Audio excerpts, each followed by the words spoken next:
BJP Rajya Sabha में दूसरी बार शतक लगाने में कामयाब हो गई। मतलब ये कि पार्टी के सांसदों की संख्या राज्यसभा में 100 से ज्यादा हो गई। खबर है कि भारत की राजनीति में बीजेपी ने ऐसा कर कांग्रेस के रिकॉर्ड की बराबरी कर ली।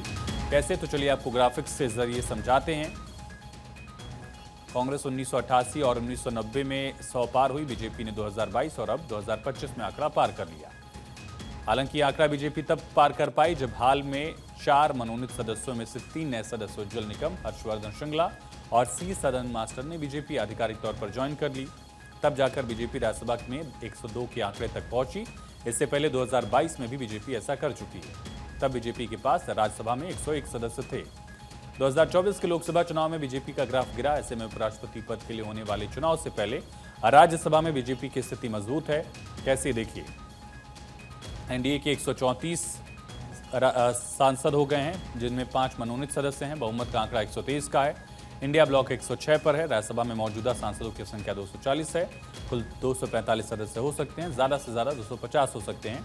राज्यसभा में 238 निर्वाचित, 12 मनोनीत सदस्य होते हैं। संख्या बल के लिहाज से उपराष्ट्रपति के चुनाव में बीजेपी और एनडीए के पास विपक्ष से ज्यादा सांसद हैं। अभी ये तय नहीं किया गया है कि उम्मीदवार विपक्ष उतारेगा या नहीं उतारेगा। हालांकि 2017 और 2022 के चुनाव में विपक्ष ने चुनाव लड़ा था। अगर इस बार भी विपक्ष उपराष्ट्रपति के चुनाव में अपना उम्मीदवार उतारता है तो स्थिति कैसे होगी, कमोबेश समझिए। एनडीए के कुल दोनों सदनों में 457 सांसद हैं, इससे ज्यादा है आंकड़ा। और इंडिया ब्लॉक के पास भी 300 से ज्यादा का आंकड़ा है।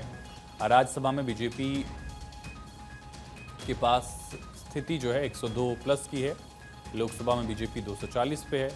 कांग्रेस 99 लोकसभा और राज्यसभा में 27 तक। चुनाव आयोग ने कहा है, माफ कीजिए, आयोग ने कहा कि 21 अगस्त तक उपराष्ट्रपति के पद के लिए नामांकन दाखिल किए जा सकेंगे, जबकि 9 सितंबर को वोट डाले जाएंगे। प्रक्रिया इसलिए हो रही है क्योंकि हाल में जगदीप धनखड़ ने इस्तीफा दे दिया था। उपराष्ट्रपति पद तब से खाली है।